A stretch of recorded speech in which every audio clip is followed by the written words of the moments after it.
گے تو جو کام انہوں نے کیے وہ کیسے معتبر رہیں گے؟ خدا را دین کو سمجھنا، بات کو سمجھنا۔ اولین جماعت کے خلاف یہ سازش کی گئی، لوگ تاریخ کی کتابیں کھول کھول کے سامنے رکھتے ہیں اور لوگ جانے کیا کیا لے کے آتے ہیں۔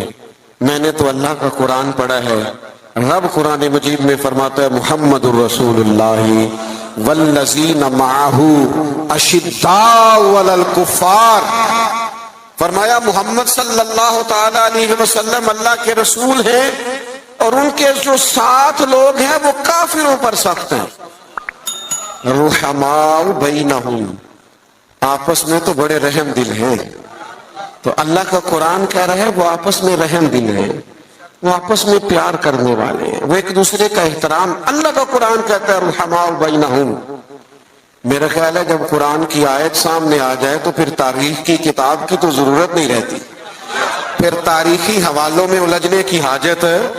اللہ نے کہہ دیا رحماء بینہم، وہ آپس میں مہربان ہیں، ہو ہلکا یاراں تو بریشم کی طرح نرم، ریز میں حق و باطل ہو تو فولاد ہے مومن۔ مومن تو آپس میں رحم دل ہوتے ہیں، ایک وجود کی طرح ہوتے ہیں۔ علامہ اسماعیل حقی رحمت اللہ نے لکھا ہے ایک مقام پہ نا تمام صحابہ بیٹھے تھے۔ ہمارا ایک مزاج ہوتا ہے کہ ہم عزتیں نہیں دیتے، طبیعت ہوتی ہے، اور کچھ لوگ ایسے ہوتے ہیں جنہوں نے طے کر لیا ہوتا ہے کہ مجھے عزت ملنی ضرور چاہیے۔ یہ بہت بڑا مشکل کام ہے۔ بہت سارے لوگ خود اپنے لیے پروٹوکول کا اہتمام کر لیتے ہیں، وہ زیادہ نقصان کا باعث ہوتا ہے۔ کوئی سیاسی سماجی فلاحی بڑا آدمی آ جائے نا کبھی محفل میں تو وہ گردن اونچی کر کر کے دکھاتا ہے پیچھے کہ لو میں آ بھی گیا ہوں اور نقیب صاحب نے میرا نام ہی نہیں لیا۔ بہت سارے بندوں کی تعریف نہ کرو تو نیند نہیں آتی بیچاروں۔ یہ ابھی ہم آ رہے تھے نا، ہم نے اپنے میزبان کو ٹیلی فون کر کے کہا کہ مہربانی کرنا کسی استقبال کا اہتمام نہ کرنا، فقیروں اور وزیروں میں کوئی تو فرق رہنا چاہیے، کوئی تو فرق رہ جائے۔ یہ پہلے کہا، آنے سے پہلے کہا، پوچھ سکتے ہیں۔ اور میں آ رہا تھا تو ایک سنگی جو ہیں وہ جلدی سے گرنے لگے پیروں میں۔ میں آپ کو ذمہ داری سے کہتا ہوں آپ ہماری بات مانیں، جو کہہ رہے ہیں تو پھر ہمارا فائدہ ہے، ورنہ پیروں کی کیا بات ہے، میرے جیسے تو گناہ گار کے ہاتھ چومنے سے بھی آپ کو کچھ نہیں ملے گا، کوئی فائدہ نہیں۔ مان نام کے من دان، یہ تو مجھے آپ نے کرسی پہ بٹھا دیا ہے، ورنہ تو پتہ سارا ہے سردار نو کیتیاں دا ادا پردہ چپائے پلا ہو سی۔ آپ میں سینکڑوں لوگ ایسے ہیں جو مجھ سے 1000 درجے اعلیٰ ہیں، اس لیے کچھ چیزوں سے باہر آ جاؤ، زندگی کو اس کے اصل حسن کے ساتھ جینا شروع کرو، پھر مزہ آئے گا۔ کیوں؟ اس لیے کہ میرے کریم محبوب نے فرمایا تو رب کی رضا کے لیے جھک جا، اللہ تجھے عزت عطا فرما دے، اللہ تجھے وقار عطا کرے گا، تو جھک جا اللہ کی رضا۔ ان چیزوں سے باہر آ جائیں۔ جو بات عرض کرنے جا رہا تھا، ہم عزت نہیں دیتے، قابل عزت آدمی کو ہمیشہ عزت دیں۔ اچھا، اس کے دل میں نہیں ہونا چاہیے، سیاستہ میں حدیث موجود ہے، نبی پاک علیہ السلام نے فرمایا جس بندے کی خواہش ہو نا لوگ مجھے اٹھ کے ملے وہ جہنمی ہے۔ اس کے دل میں خواہش پیدا ہو جائے کہ لوگ کھڑے ہو کے مجھے ملیں، یہ آپ کو سیاستہ میں حدیث ملے گی۔ لیکن جو قابل عزت ہو اسے عزت دینی چاہیے۔ اور میں بڑے زمانے سے کہہ رہا ہوں کسی کو عزت ہمیشہ وہ دیتا ہے جو خود صاحب عزت ہوتا ہے، تو صاحب عزت لوگ عزت والوں کو عزت دیتے ہیں۔ بات کی سمجھ آ رہی ہے آپ حضرات؟ علامہ اسماعیل حقی رحمت اللہ لکھا ہے کہ جگہ پہ صحابہ حضور علیہ السلام کے ساتھ بیٹھے تھے تو جگہ وہاں بظاہر تھوڑی کم تھی، ڈھیر سارے لوگ بیٹھے تھے حضور کی خدمت عالی مرتبت میں زیارت و ملاقات کا شرف پانے کے لیے، تو ظاہری طور پر وہاں جگہ تھی۔ حضرت ابو بکر صدیق اکبر افضل البشر بعد الانبیاء بالتحقیق، حضرت صدیق اکبر نے حضور کے بالکل ساتھ بیٹھے تھے، وہ آج بھی کریم کے بالکل ساتھ ہی ہے، بالکل حضور کیا مقدر ہیں صدیق و فاروق کے، جن کے گھر رحمتوں کے خزینے میں، بالکل کریم کے ساتھ بیٹھے تھے، بالکل ساتھ۔ اچانک دروازہ کھلا اور جیسے ہی لوگوں نے چہرے اٹھائے تو مولا علی شیر خدا تشریف لے آئے. ہر بندہ تیار تھا اٹھ کے استقبال کرنے کو، ہر شخص. لیکن حضرت صدیق اکبر نے نہ کسی کو موقع ہی نہیں دیا. سب سے پہلے حضرت ابو بکر اٹھے اور دروازے پر جا کر ان کا استقبال کیا اور پھر ان کو بازو سے تھام کے لا کے حضور کے قریب بٹھایا اور تھوڑا ذرا سائڈ پہ ہو کے بیٹھ گئے. ساری اسرار صرف تقریروں کے نہیں ہوتے، بعض اوقات عمل سے بھی ایسا نتیجہ نکلتا ہے، عمل کرنے سے بھی، کہ وہ بات کہیں دور چلی جاتی ہے. حضرت سیدنا صدیق اکبر اٹھے، بازو تھاما، لا کے مولا کائنات کو حضور کے قریب بٹھایا.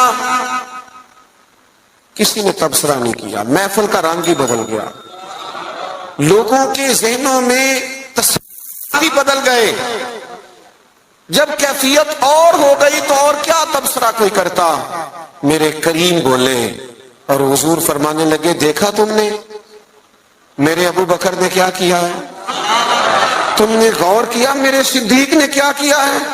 پھر حضور فرمانے لگے، عزت والا ہی کسی کی عزت کو پہچانا کرتا. اہل فضل ہمیشہ، ہمارا نا دور آ گیا ہے حقوق مانگنے کا. ہر آدمی حقوق مانگ رہا اور ہر محکمے کے الگ الگ حقوق ہیں اور ہر بندہ شکوہ کر رہا. کئی دفعہ مجھے کمزور لگتے ہیں وہ لوگ جو اس طرح شکوے کرتے ہیں. ایک جگہ میں دستار فضیلت کے اجتماع میں حاضر تھا تو وہاں ایک صاحب نے بڑے درد سے بات کی کہ لوگ علماء طلباء کی عزت نہیں کرتے، وہ وقار نہیں دیتے. میں نے کہا ٹھیک ہے، آپ کی بات بڑی حد تک یہ مسئلہ ٹھیک ہے، لیکن اس کا اظہار کبھی بھی کمزوری کے ساتھ نہ کریں، کبھی سہم کے ڈر کے پیچھے ہٹ کے یہ بات نہ کریں. آپ کو کیا ضرورت پڑی ہے اتنا جھوک کے یہ بات کرنے کی؟ آپ تو وہ جماعت ہیں، طالب علم علماء تو وہ جماعت ہے کہ یہ پہلے دن گھر سے نکلتا ہے، ابھی اس نے ایک سپارہ بھی نہیں پڑھا، الف با تا سا بھی نہیں پڑھا، ابھی گھر سے نکلا ہے کہ اللہ کے فرشتوں نے اس کے پیروں کے نیچے ابھی دیے. تو تمہیں رب رسول کی بارگاہ سے اتنا احساس مل رہا ہے، تو ادھر ادھر کیوں دیکھتا ہے؟ یہ کچی بات ہے. کمزور مزدور آدمی نا، کئی دفعہ بعض لوگ ملنے آتے ہیں تو کہتے ہیں آپ کیا کام کرتے ہیں؟ کہتے ہیں جی حضرت صاحب پیر صاحب میں نا جی مزدور ہوں. میں کہتا ہوں یہ آپ نے جھک جھک کے بات کیوں کی؟ سر جھکا کے آپ نے بات کی میں مزدور ہوں، اس کا کیا معنی ہوگا؟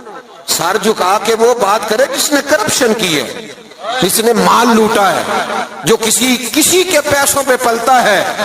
تو محنت کر کے دو ہاتھوں سے کما کے کھاتا ہے، تو سر اٹھا کے جیا کر. اللہ کے محبوب علیہ الصلوۃ والسلام نے فرمایا سب سے بہترین روزی وہ ہے جو بندہ اپنے دو ہاتھوں سے محنت کر کے کما کے کھاتا ہے. اور ساتھ مثال بھی حضور نے فرمایا، حضرت داؤد علیہ السلام اپنے ہاتھوں سے محنت کر کے کما کے کھایا کرتے. گردن کو جھکا دیتا ہے خیرات کا پتھر، جہاں میں مانگنے والوں کے سر کبھی اونچے نہیں ہوتے. تو صحابہ کرام علیہم رضوان کا یہ مزاج رہا کہ آپس میں ایک دوسرے کو عزت دے. دوسری بات یہ تھی کہ ان کی زندگیوں میں جو پہلو آپ کو بڑا غالب نظر آئے گا نا، وہ پہلو ہے ان کے مزاجوں کی طبی سادگی. سادہ طرز زندگی نا آسان بڑا ہوتا ہے، اور یہ جو طرز زندگی ہوتا ہے نا تھوڑا سا دنیا سے ہٹ کے، یہ مشکل ہوتا ہے. یعنی جو بندہ ابھی آ گیا نا چارہ کاٹتا ہوا وضو کر کے چینج کر کے مسجد میں، وہ جہاں بھی جگہ مل جائے خیر ہے، اسے ٹینشن کوئی نہیں. اور جس بچے نے 4-5 ہزار دے کے بال سیدھے کرائے ہوئے ہیں، وہ پریشان بھی بڑا ہے کہ میں نے اتنا خرچہ کر دیا، کوئی دیکھ ہی نہیں رہا میری طرف. یہ سادہ طرز زندگی بڑا آسان ہوتا ہے، بڑا. حضرت مولا علی شیر خدا رضی اللہ تعالیٰ عنہ کوفے کی جامع مسجد کے باہر کھڑے ہو کے فرما رہے. یہ حقیقتیں آپ کو پتا ہے مسائل کتنے بڑھ گئے ہیں ملک کے اندر، غریبی کتنی جڑیں پکڑ گئی. لوگ پیٹرول پہ بحث کرتے ہیں. پیٹرول پہ بحث وہ لوگ کرتے ہیں جن کی گاڑیاں بڑی ہیں، بڑے لوگ بڑی گاڑیوں والے وہ پیٹرول پہ بحث کرتے ہیں. چھوٹا غریب آدمی پیٹرول پہ بحث نہیں کرتا، اس کا پیٹرول سے لینا دینا کچھ نہیں. وہ تو اس بات پہ بحث کرتا ہے کہ یار بس کا کرایہ فی سواری 5 روپے بڑھ گیا ہے, روز دکان پہ جانا ہوتا ہے. اس کا تعلق اور چیز سے ہے. اللہ کرے آپ کو سمجھ آئے میری بات. یہ 15-20% طبقہ ہوتا ہے جو بڑی بڑی باتیں کرتا ہے, اکانومی کی اور فلاں فلاں فلاں. آپ لمبی بات کر رہے ہیں. یہاں تو مسئلہ اس بندے کا ہے جس نے صبح روز 25 روپے جانے کے دینے ہیں, 25 روپے اس پر بوجھ پڑتا ہے, اس کا بجٹ متاثر ہوتا ہے, اس کو دشواری ہوتی ہے. تکلیف اس گھر میں ہوتی ہے جس میں رات کو بیوی اپنے شوہر سے کہتی ہے کہ میرا دل نہیں کرتا آپ کو تکلیف دوں, پر صبح جب بچوں نے جانا ہے نا اسکول, کالج, مدرسہ, تو ان کے پراٹھے پکانے کے لیے گھی کوئی نہیں میرے پاس. تو مہربانی سب روگاں دا روگ محمد جس کا نام غریبی, کانڈ ولا کے لنگ جاندے نہیں دوست یار قریبی. یہ سب سے بڑا دکھ ہے. اس ملک میں یہ کس طرح آسان ہو سکتا ہے جب ملک کے اندر سادہ طرز زندگی کو فروغ دیا جائے. سادہ طرز زندگی. جب ایک آدمی بہت موج میں وقت گزار رہا ہے, ایک تکلیف میں وقت گزار رہا ہے, تو کیسے معاملہ ٹھیک ہوگا؟ حضرت مولا علی شیر خدا کرم اللہ تعالی وجہ الکریم کوفہ مسجد کے باہر کھڑے تھے اس حال میں کہ وہ امیر المومنین ہیں, اور ہاتھ میں زرہ پکڑی تھی. اور یہ بات وہ کسی مظلومانہ انداز میں نہیں کر رہے تھے, کسی پریشانی کے عالم میں نہیں کر رہے تھے. جیسے بندہ غریب ہو تو اس کی آنکھوں سے غربت چھلکتی ہے, معاذ اللہ یہ رنگ نہیں تھا. بلکہ وہ باہر کھڑے ہیں اور بڑے وقار کے ساتھ کہہ رہے ہیں یار یہ میری زرہ کو بندہ خرید لے, میرا طامت زیادہ پرانا ہو گیا ہے, اگر نئے خریدنے کے پیسے ہوتے تو میں زرہ نہ بیچتا. یہ کوئی بندہ لے لے مجھ سے, یہ لے لے. سادہ طرز زندگی, یہ سمجھے. یہ صحابہ اور اہل بیت کی شان ہے. آپ کو پتہ ہے نبی پاک علیہ السلام نے اپنی اولاد کے لیے دعا مانگی ہے, اے اللہ میری اولاد کو نا بقدر ضرورت روزی دینا. اور حضور دعا مانگتے تھے اے اللہ ایک دن پیٹ بھر کے روٹی دینا اور ایک دن کا فاقہ دینا. ایک دن کا فاقہ بھی حضور نے مانگا ہے. میرا میٹھا کھانا ہی سنت نہیں, فاقہ کرنا بھی سنت ہے. اس پر بھی توجہ کریں. یہ بھی حضور نے دعا مانگی, یہ بھی مانگ کے دیکھے کوئی اپنے لیے, یہ بھی حضور نے مانگی. مہینہ مہینہ چولہا نہیں جلا سیدہ فاطمہ کے گھر میں, مہینہ مہینہ. یہ ہمارے بچے نہیں میدانوں میں جہاد کر سکتے. وہ کیسے جہاد کریں گے جن کا ٹیشو پیپر کوئی اٹھاتا ہے, جن کی گاڑی کا دروازہ کوئی کھولتا ہے, وہ میدان میں کیسے نکلیں گے؟ سیدہ پاک کی اولاد پاک نے میدان میں ڈٹ کے مقابلہ کیوں کیا؟ اس لیے کہ ان کی اماں نے مہینہ مہینہ کھجور سرکے پہ گزارا کرنا سکھایا ہوا تھا. ان کی ماں نے سکھایا تھا 3 دن روزے رکھنے, اور کھجور پانی سے سحری, کھجور پانی سے افطار. جب گھر کے اندر یہ سادگی کا حسن ہونا تو پھر بچوں کو مشکل نہیں ہوتی میدانوں میں کھڑا ہونے, پھر وہ طاقتور ہوتے, اعصابی طور پر مضبوط ہوتے.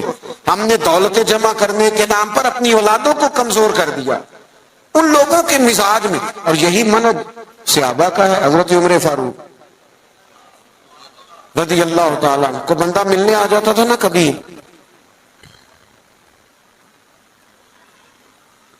تو پوچھتا تھا تمہارے بادشاہ کا محل کہاں ہے؟ تو صحابہ فرماتے تھے ان کا محل کوئی نہیں, وہ یہیں تھے, کبھی مسجد میں مل جائیں گے.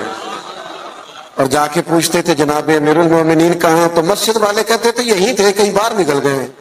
باہر نکل کے پوچھا حضرت عمر کہاں ہیں؟ تو انہوں نے کہا وہ باغ ہے نا فلانا, اس باغ کی. تو اس نے کہا حد ہو گئی ہے, ہمارا تو بادشاہ گلی میں نظر آ جائے تو پورے علاقے کو پتہ چل جاتا ہے بادشاہ سلامت آ گئے. اور یہاں عجیب منظر ہے کہ امیر المومنین اور 22-24 لاکھ مربع میل کی حکومت, یہ سادہ طرز زندگی اسی کسے دے کچھ بھی نہیں لگتے. نہ کوئی ساڈا دردی تے نالے اٹھ بھلیا چل اوتھے بسیے جتھے نہیں سنے, نہ کوئی ساڈی ذات پچھانے نہ کوئی سانو منے. یہ طرز زندگی, یہ انداز تکلم. حضرت سیدنا فاروق اعظم ادھر گئے ہیں ایک دفعہ نا, تمام صحابہ نے, یہ ذرا اس کا مزہ لے کے دیکھیں, اس کا بڑا مزہ ہے. میں کئی دفعہ دوستوں سے کہتا ہوں روب کپڑوں کا نہیں ہوتا, روب کردار کا ہوتا ہے.